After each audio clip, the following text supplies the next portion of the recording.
Hi everyone, welcome back to the React system design series. और अब हम लोग बात करने वाले हैं कंट्रोल्ड एंड अनकंट्रोल्ड कंपोनेंट्स के बारे में। अब अगर आपको रिएक्ट जेएस आती है तो हो सकता है आपको पहले से पता हो कंट्रोल्ड एंड अनकंट्रोल्ड कंपोनेंट्स के बारे में, बट यहाँ पे हम लोग बहुत सारी न्यू चीज़ें भी देखेंगे, जैसे कि कंट्रोल्ड कंपोनेंट आपको किस केस में यूज़ करने चाहिए, अनकंट्रोल्ड कंपोनेंट आपको किस केस के अंदर यूज़ करने चाहिए, और controlled component and uncontrolled component का वर्क फ्लो क्या रहता है। सो बहुत सारी चीज़ें पता चलेंगी। अगर आपको पहले से बेसिक आइडिया ही है तो आप लोग इस पार्ट को डेफिनेटली देख सकते हो। सबसे पहले हम लोग बात करेंगे कंट्रोल्ड कंपोनेंट्स होते क्या हैं, उसका एग्जांपल देखेंगे। अनकंट्रोल्ड कंपोनेंट्स क्या होते हैं उसका एग्जांपल देखने वाले हैं। देन इन दोनों का कंपैरिजन भी करेंगे और वर्क फ्लो भी देखने वाले हैं। डेफिनेटली आपको इंटरव्यू क्वेश्चंस भी देखने को मिलेंगे। सो पहले क्वेश्चन पे चलते हैं। कंट्रोल्ड कंपोनेंट्स क्या होते हैं? ऐसे कंपोनेंट्स जिनके अंदर इनपुट एलिमेंट्स रिएक्ट की स्टेट के थ्रू कंट्रोल करे जाते हैं उनको बोला जाता है कंट्रोल्ड कंपोनेंट। अब आप बोलोगे कि रिएक्ट के अंदर तो हम लोग ऐसे ही करते हैं ना, अगर कोई इनपुट फील्ड है उसकी वैल्यू को गेट करना है, सेट करना है, तो स्टेट का ही यूज करते हैं ना।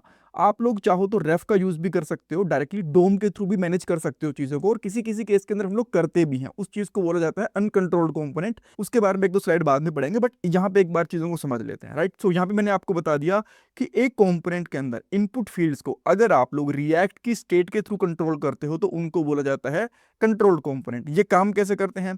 जब भी आप लोग एक इनपुट फील्ड के अंदर कुछ भी टाइप करना शुरू करते हो तब ऑन चेंज इवेंट फायर होता है और उसी के ऊपर आप लोग वैल्यू को रिएक्ट की स्टेट के अंदर स्टोर करवा लेते हो। देन आपका कंपोनेंट रीरेंडर होता है एंड न्यू वैल्यू आपकी इनपुट एलिमेंट के अंदर आ जाती है। अब यहाँ पे की पॉइंट्स क्या है? देखो, जो रिएक्ट की स्टेट होती है वो खुद कंट्रोल करती है इनपुट फील्ड के डेटा को।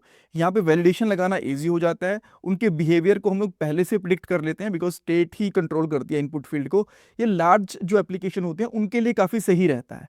अगर आपकी एप्लीकेशन काफ़ी छोटी है, एक दो इनपुट फील्ड है, तो आप लोगों को अगर ये अप्रोच नहीं भी यूज़ करनी तो भी चलेगा, उसके अंदर कोई दिक्कत नहीं है। अच्छा, यहाँ पे एक चीज़ और बता देता हूँ। कंट्रोल कंपोनेंट्स में ना जब भी हम लोग इनपुट फील्ड में कोई भी चेंज करते हैं आपकी स्टेट अपडेट होती है। इसकी वजह से रिरेंडरिंग बहुत बार होती है। जितने भी आप लोग कैरेक्टर्स टाइप करते हो इनपुट फील्ड के अंदर उतनी बार आपकी स्टेट अपडेट होती रहती है। इसकी वजह से आपका कंपोनेंट थोड़ा सा स्लो भी हो सकता है। पूरी एप्लीकेशन पे इसका इंपैक्ट नहीं आएगा बिकॉज जैसे ही आप लोग इस कंट्रोल्ड कंपोनेंट से बाहर जाओगे बाकी सारी चीज़ें ठीक हो जाएंगी, तब रीरेंडरिंग नहीं होगी। बट इस कंपोनेंट के अंदर आपकी रीरेंडरिंग थोड़ी सी बढ़ जाती है, ठीक है। सो ये एक इंपॉर्टेंट पॉइंट है। तो इसकी वजह से कभी कभी कंपोनेंट की जो परफॉर्मेंस होती है वो भी थोड़ी सी डिक्लाइन हो जाती है।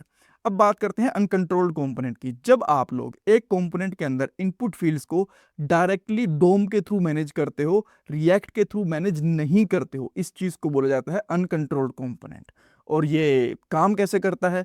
देखो, जब भी आप लोग एक इनपुट फील्ड के अंदर टाइप करते हो तो जो आपकी वैल्यू है वो डायरेक्टली डोम के अंदर स्टोर होती है और रेफ की हेल्प से इनपुट फील्ड की वैल्यूज को रिएक्ट रीड करता है। सो हर एक इनपुट फील्ड के साथ हम लोग एक रेफ अटैच कर देते हैं जिसके साथ जितनी भी इनपुट फील्ड की वैल्यू होती है वो रिएक्ट के अंदर पहुंच जाती है। देन हम लोग उसका जिस भी तरीके से यूज करना चाहें वो कर सकते हैं। और डेफिनेटली यहाँ पे स्टेट यूज नहीं कर रहे, रेफ यूज कर रहे हैं तो रीरेंडरिंग कम होती है। अगर आप लोग बहुत ही सिंपल और स्मॉल फॉर्म्स का यूज कर रहे हो तो आप लोग इसको यूज कर सकते हो। वैलिडेशन थोड़ा मैनेज करना यहाँ पे मुश्किल होता है बिकॉज हर एक स्टेट को आप प्रेडिक्ट नहीं कर सकते, बट स्टिल अगर छोटे फॉर्म है तो वहाँ पे वैलिडेशन वगैरह की भी ज़्यादा हेडेक नहीं होती है, तो वहाँ पे आप लोग यूज़ कर सकते हो। और यहाँ पे कंट्रोल भी थोड़ा सा कम रहता है बिकॉज हम लोग यहाँ पे स्टेट का नहीं रेफ का यूज़ कर रहे होते हैं।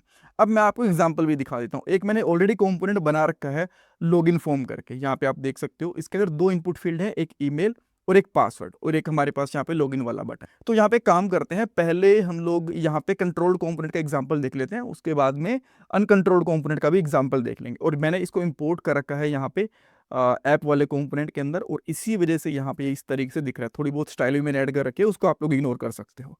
सो मैं यहाँ पे क्या करता हूँ, कंट्रोल्ड कंपोनेंट बनाने के लिए दो स्टेट लेता हूँ। एक मैंने यहाँ पे कॉन्स्ट लिया और यहाँ पे ले लूंगा नेम, और यहाँ पे ले लूंगा ईमेल कोमा सेट ईमेल, और यूज स्टेट कर लेंगे। बाय डिफॉल्ट वैल्यू हम लोग एम्प्टी डाल सकते हैं, कोई दिक्कत नहीं है। देन मैं यहाँ पे एक और इनपुट फील्ड एक और स्टेट ले लेता हूँ जिसका नाम मैं यहाँ पे कर देता हूँ पासवर्ड, और यहाँ पे कर देंगे सेट पासवर्ड। कूल है। अब हम लोग क्या करते हैं, यहाँ पे जैसे ही इस इनपुट फील्ड के अंदर कोई भी चेंज करेंगे तो स्टेट को अपडेट करवा देंगे। तो मैं यहाँ पे ऑन चेंज ये इवेंट यूज करूंगा, और देन यहाँ पे हम लोग इवेंट निकाल लेंगे यहाँ से।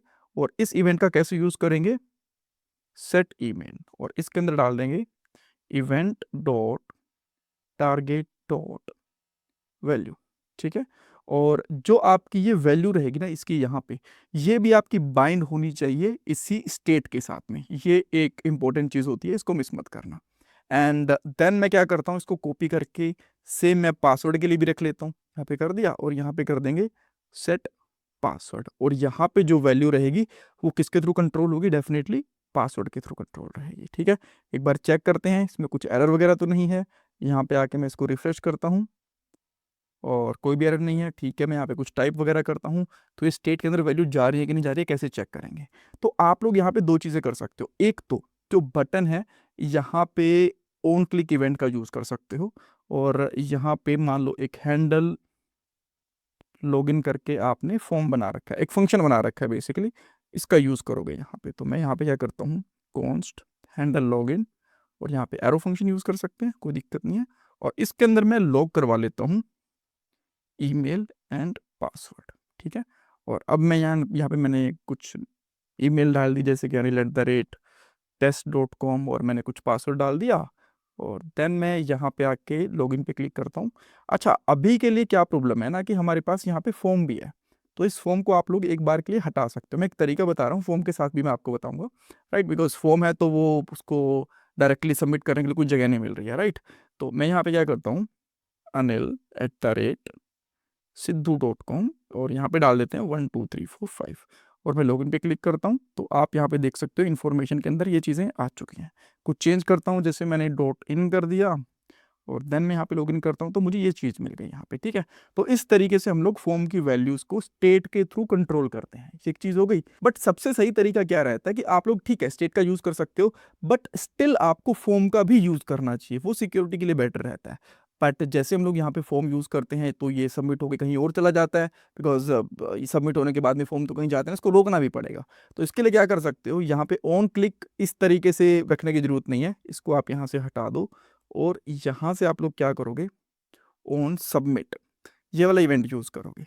और जैसे ही आप लोग इस फंक्शन के अंदर इस इवेंट को गेट करोगे, तब आप इसको रोक भी सकते हो। तो इवेंट डॉट प्रिवेंट डिफॉल्ट, ठीक है, ये यूज करोगे। इससे क्या होगा, आपका सबमिट होना, जो फॉर्म सबमिट होता है वो रुक जाएगा, और आगे चलता रहेगा, ऐसा नहीं कि यहीं से रिटर्न कर देगा, चलता रहेगा। बट यहाँ पे आपको रिफ्रेश होता हुआ आपका फॉर्म नहीं दिखेगा, आपका पेज नहीं दिखेगा, राइट। तो मैं इसको एक बार रिफ्रेश करूंगा, फिर से यहाँ पे anil@sidhu.com डाल दिया, पासवर्ड मैंने डाल दिया यहाँ पे 1 2 3 ABC, और मैं यहाँ पे करता हूँ लॉगिन। जैसे मैं यहाँ पे लॉगिन करूंगा, देखो अब आपको वैल्यूज मिल रही हैं, और ये फॉर्म के साथ हैं आपकी। ठीक है, सो ये एक परफेक्ट एग्जांपल है आपके कंट्रोल्ड फॉर्म का। अब नेक्स्ट क्वेश्चन आता है कि कंट्रोल फॉर्म्स हमें कहाँ यूज करने चाहिए। जब आप लोग बहुत सारी वैलिडेशंस यूज कर रहे हो, डायनेमिकली चीज़ों को अपडेट कर रहे हो, मे बी डेटा आपको प्री पॉपुलेट करवाना है, बहुत सारे इनपुट फील्ड है, एक इनपुट फील्ड की वैल्यू दूसरी इनपुट फील्ड के ऊपर डिपेंड करती है, जैसे मैंने आपको कहा वैलिडेशन बहुत सारी हैं।